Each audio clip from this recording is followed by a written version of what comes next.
ഈശോ മിശിഹായിക്ക് സ്തുതിയായിരിക്കട്ടെ.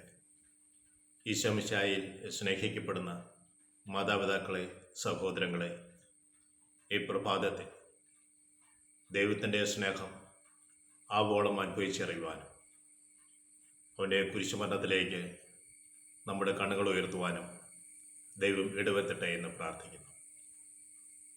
പ്രിയ സഹോദരങ്ങളെ, മനുഷ്യ ജീവിതത്തിൽ എപ്പോഴും പ്രതിബന്ധങ്ങൾ ഉണ്ടാകാറുണ്ട്. നമ്മൾ തിരശ്ചീനമായി ഒരു രേഖ വരയ്ക്കുമ്പോൾ അതിന് മധ്യത്തിലൂടെ ലംബത്തിൽ ഒരു രേഖ വരയ്ക്കുമ്പോൾ അത് കുരിശായി മാറുന്നു. നമ്മൾ ചില വ്യക്തികളെ നോക്കി പറയാറുണ്ട്, നീ എനിക്കൊരു കുരിശാണ്. ജീവിത പങ്കാളി തന്നെ ജീവിത പങ്കാളിയെ നോക്കിയും, മക്കൾ മാതാപിതാക്കളെ നോക്കിയും, മാതാപിതാക്കൾ മക്കളെ നോക്കിയും, സുഹൃത്തുക്കളെ നോക്കിയെല്ലാം പറയുന്ന ഒരു കാര്യമാണ്, നീ എനിക്കൊരു കുരിശാണ്.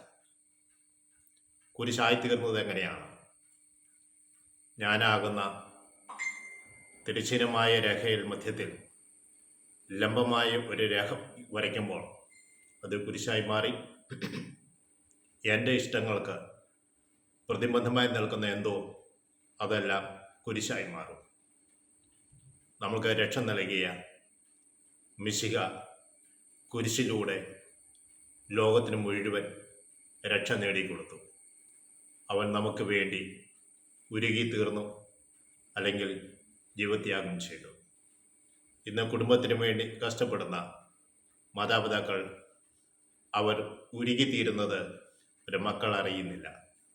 മക്കൾക്ക് പ്രകാശം ലഭിക്കുന്നുണ്ട്, വിദ്യാഭ്യാസം ലഭിക്കുന്നു, അവർക്ക് സമൂഹത്തിൽ മാന്യമായി നടക്കാനുള്ള വസ്ത്രം ലഭിക്കുന്നു, അവർക്ക് ഭക്ഷണം ലഭിക്കുന്നു, ഒന്നിനും കുറവ് കൂടാതെ അവർ ജോലിയിൽ പ്രവേശിക്കുന്നു. അവർ മാതാപിതാക്കന്മാരുടെ അധ്വാനമോ വിയർപ്പിന് ഫലമോ അവരറിയുന്നില്ല. അവർ ഉരുകിത്തീരുന്നത് അവർ കണക്കാക്കുന്നില്ല. അവർക്ക് വേണ്ടത് പ്രകാശം മാത്രം. ഇന്ന് ലോകം ശ്രദ്ധിക്കപ്പെടുന്നതും അത് തന്നെയാണ്. ഇന്ന് ഈ ലോകം ഈ നല്ല രീതിയിൽ മുന്നോട്ട് പോകുന്നുണ്ടെങ്കിൽ അതിന് പിന്നിൽ വളരെ നല്ല ആത്മാക്കളുടെ ഒത്തിരിയേറെ പ്രയത്നങ്ങളുണ്ട്. ആ പ്രയത്നത്തെ വിലമതിക്കുവാൻ ആരും തയ്യാറാകുന്നില്ല. തനിക്ക് ലഭിച്ചു, താൻ നേടി, തൻ്റെ സൗഭാഗ്യം എന്ന് പറഞ്ഞ് മുന്നേറുകയാണ്. Praise lord. വിശുദ്ധ മാർക്കോസിൻ്റെ സുവിശേഷം 10-ാം അധ്യായം 29-30 തിരുവചനത്തിലൂടെ ഇങ്ങനെ പറയുന്നുണ്ട്, 2 കാര്യങ്ങളെ പ്രതി 7 കാര്യങ്ങൾ ഉപേക്ഷിക്കുമ്പോൾ ഉപേക്ഷിക്കുന്നതിൻ്റെ 100 ഇരട്ടിയും കൂടെ സഹനവും അവസാന കാലത്ത് നിത്യജീവനും ലഭിക്കും. എന്നെ പ്രതിയും സുവിശേഷത്തെ പ്രതിയും നിന്റെ ഭവനത്തെയോ സഹോദരനെയോ സഹോദരിയെയോ മാതാവിനെയോ പിതാവിനെയോ മക്കളെയോ വയലിനെയോ നീ ത്യജിക്കാൻ തയ്യാറായാൽ ഇവിടെ വെച്ച് തന്നെ ഭവനങ്ങളും സഹോദരന്മാരും സഹോദരിമാരും മാതാക്കളും മക്കളും വയലുകളും അവയുടെ 100 ഇരട്ടിയും നിങ്ങൾക്ക് ലഭിക്കുക തന്നെ ചെയ്യും. കൂടെ സഹനവും അവസാന കാലത്ത് നിത്യജീവനും.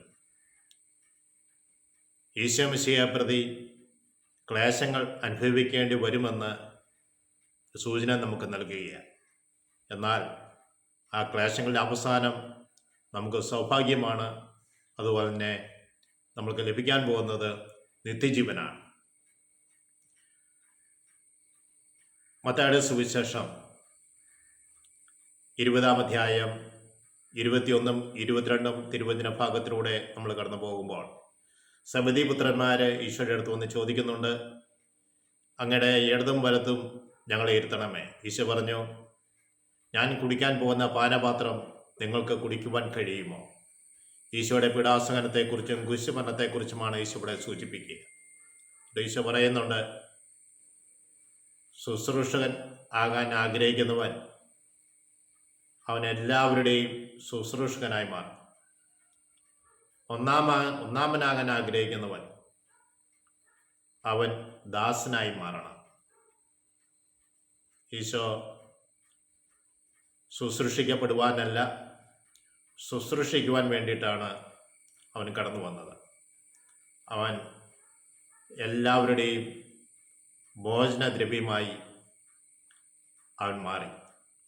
ഇതുപോലെ തന്നെ ശുശ്രൂഷയിലേക്ക് കടന്നു വരുന്ന വ്യക്തിയും അനേകർക്ക് വേണ്ടി ഭോജനദ്രവ്യമായി മാറേണ്ടതായിട്ടുണ്ട് എന്ന് അവിടെ സൂചിപ്പിക്കുക. നിന്റെ വേദനകളും ഭാരങ്ങളുമെല്ലാം ഏറ്റെടുക്കുന്ന ഒരു ദൈവം നിനക്കുണ്ട് എന്ന് നീ ഒരിക്കലും മറക്കരുത്. നീ വേദനിക്കുമ്പോൾ നിന്നോട് ഒപ്പം നിന്ന് വിഷമിക്കുന്ന ഒരു ദൈവം നിനക്കുണ്ട്. യേശയ്യാ പ്രവാചകന്റെ പുസ്തകം 53-ാം അധ്യായം 4-ഉം 5-ഉം തിരുവചന ഭാഗങ്ങൾ വായിക്കുമ്പോൾ അവിടുന്ന് നമ്മൾ കാണുന്ന എങ്ങനെയാണ് അവൻ നിന്ദിക്കപ്പെട്ടു.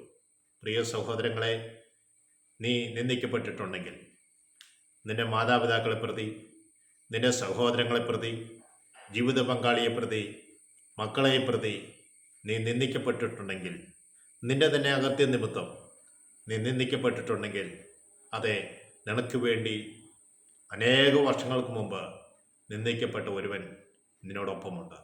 അവനാണ് ഈശോ മിശിഹ. അവനെല്ലാവർക്കും വേണ്ടി അവൻ നിന്ദിക്കപ്പെട്ടു. രണ്ടാം നമ്മൾ കാണുന്നത് നിന്റെ വേദനകളാണ് അവൻ വഹിച്ചത്. നിന്റെ മനസ്സിൽ എത്രയേറെ വേദന ഉണ്ടായിട്ടുണ്ട്. എല്ലാവരും നിന്നെ തള്ളിപ്പറയുമ്പോൾ, എല്ലാവരും ഉണ്ടായിരുന്നെന്ന് വിചാരിച്ച് നീ കൂടെ ജീവിച്ചപ്പോൾ, അതെ, നീ ചോദ്യം ചെയ്യപ്പെടുന്ന ഒരു സമയമുണ്ടായില്ലേ? നിന്റെ ജീവിത പങ്കാളിയുടെ മുമ്പിൽ, മക്കളുടെ മുമ്പിൽ, മാതാപിതാക്കന്മാരുടെ മുമ്പിൽ, അധികാരികളുടെ മുമ്പിൽ നീ ചോദ്യം ചെയ്യപ്പെട്ടിട്ടുണ്ടെങ്കിൽ, അതാ നിന്റെ മുമ്പിൽ ഒരു നല്ല മനുഷ്യൻ നിൽപ്പുണ്ട്.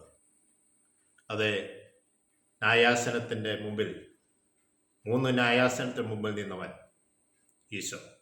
അതെ പ്രിയ സഹോദര, നിന്നെ അറിയുന്ന നിന്റെ ദൈവം നിന്നോട് കൂടെയുണ്ട്. നിന്റെ ദുഃഖങ്ങളാണ് അവൻ ചുമന്നത്. നിനക്ക് ആരോടും പറയാൻ പറ്റില്ല. നിന്റെ ഭാരവും നിന്റെ ദുഃഖവും നീ ആരോടും പറഞ്ഞിട്ടുണ്ടാവില്ല. എന്നാൽ ഇതെല്ലാം ചുമന്ന ഒരുവൻ നിന്റെ അടുത്ത് ഇപ്പോഴും നിൽപ്പുണ്ട്. 2000 വർഷങ്ങൾക്ക് മുമ്പ് ജീവിച്ചവൻ, ഇന്ന് നിന്നോടൊപ്പം ആയിരിക്കുന്നവൻ നിന്റെ തൊട്ടടുത്തുണ്ട്. അതെ, വീണ്ടും തിരുവചനം പറയുന്നു, നിന്റെ അകൃത്യങ്ങളാൽ അവൻ മുറിവേൽപ്പിക്കപ്പെട്ടു. ഞാൻ ചെയ്ത അകൃത്യ നിമിത്തം, എൻ്റെ കുടുംബാംഗങ്ങൾ ചെയ്ത അകൃത്യ നിമിത്തം, എൻ്റെ സമൂഹം ചെയ്ത അകൃത്യ നിമിത്തം മുറിവേറ്റവൻ. പ്രിയ സഹോദരങ്ങളെ, അവിടുന്ന് വീണ്ടും പറയുന്നുണ്ട്, അവൻ നീ ചെയ്ത അതിക്രമങ്ങൾക്ക് വേണ്ടി ക്ഷതമേറ്റവനാണ്. നീ ചെയ്ത അതിക്രമങ്ങൾക്ക് വേണ്ടി ക്ഷതമേറ്റ ഒരു ദൈവമുണ്ട്. അതേ സഹോദര, സഹോദരി, നിന്റെ എല്ലാ വേദനകളും ഏറ്റെടുക്കുവാൻ ഒരുവനുണ്ട്. അവനാണ് ഇന്നും ജീവിക്കുന്ന ഈശോ മിശിഹ. അവനിലേക്ക് നമ്മൾ തന്നെ സമർപ്പിച്ചുകൊണ്ട് നമുക്ക് പ്രാർത്ഥിക്കാം. ദൈവമേ, ഞങ്ങളുടെ കൂടെ എപ്പോഴും ഉണ്ടായിരിക്കണമേ. ഞങ്ങൾക്ക് വേണ്ടി ജീവത്യാഗം ചെയ്ത് ഞങ്ങൾക്ക് വേണ്ടി ഇപ്പോഴും ജീവിച്ചിരിക്കുന്ന മിശിഹായെ, ഗാഗുൽത്തായുടെ പെരുമാറിൽ, കുരിശിൻ്റെ തിരുനെറ്റിയിൽ ഞങ്ങൾക്ക് വേണ്ടി ജീവത്യാഗം ചെയ്തുകൊണ്ട് അവസാന തുള്ളിവരെയും ഞങ്ങൾക്ക് വേണ്ടി ഒഴുക്കി ഞങ്ങൾക്ക് രക്ഷ നൽകിയ മിശിഹായെ നിന്നെ ഞാൻ ആരാധിക്കുന്നു, നീ സ്തുതിക്കുന്നു. ഇപ്പോൾ പ്രാർത്ഥിച്ചുകൊണ്ടിരിക്കുന്ന എല്ലാ മക്കളുടെയും വേദന നീ ഏറ്റെടുക്കണമേ. കർത്താവേ, ഇരുമ്പഴികളിൽ ആയിരിക്കുന്ന വ്യക്തികളുണ്ട്, അവരുടെ കുടുംബാംഗങ്ങളുണ്ട്. അവരെല്ലാം ഒത്തിരിയേറെ വേദനിക്കുന്നുണ്ട്. തെറ്റ് ചെയ്തപ്പെട്ടിട്ടാകാം, തെറ്റ് ചെയ്യപ്പെടാതെയും സാഹചര്യ തെളിവുകളൊക്കെ മൂലം ചിലവർ ഇരുമ്പഴിക്കുള്ളിൽ ആയിട്ടുണ്ട്. കർത്താവേ, ജീവിതത്തിൻ്റെ ഓരോ കോണുകളിലേക്കും പരതി നോക്കുമ്പോൾ നീ തെറ്റ് ചെയ്യാതെ തന്നെ പലരെല്ലാം വിധിക്കപ്പെട്ടിട്ടുണ്ടാകാം. അതെ, നിന്നോടൊപ്പം നിൽക്കുന്ന മിശിഹായെ, ഈ മനുഷ്യരുടെ വേദന നീ ഏറ്റെടുത്ത്, അവരുടെ സഹനങ്ങൾ നീ ഏറ്റെടുത്ത്, കർത്താവെ, നീ ഇവരുടെ എപ്പോഴും കൂടെ ആയിരുന്നുകൊണ്ട് ഇവരെ ആശ്വസിപ്പിക്കുകയും ഇവരെ അനുഗ്രഹിക്കുകയും ബന്ധത്തിൽ നിന്ന് വിമോചിപ്പിക്കുകയും ചെയ്യണമെന്ന് ദാസം പ്രാർത്ഥിക്കുന്നു. ശ്രമിച്ചിട്ടിരിക്കുന്ന എല്ലാ മക്കളുടെ മേലും നിന്റെ ആത്മാവിൻ്റെ അഭിഷേകം സമർത്ഥമായി നിറച്ച് ഉണർവിനെ വരം കൊടുത്ത് ഇവരെ നയിക്കണമെന്ന് ദാസം പ്രാർത്ഥിക്കുന്നു. ഞങ്ങളുടെ അമ്മ ആശ്രയ മാതാവേ, ഈ മക്കൾക്ക് വേണ്ടി പ്രത്യേക മധ്യസ്ഥം വഹിക്കണമേ. പിതാവിനും പുത്രനും പരിശുദ്ധാത്മാവിനും സ്തുതി. ഈശോ മിശിഹായ്ക്ക് സ്തുതിയായിരിക്കും.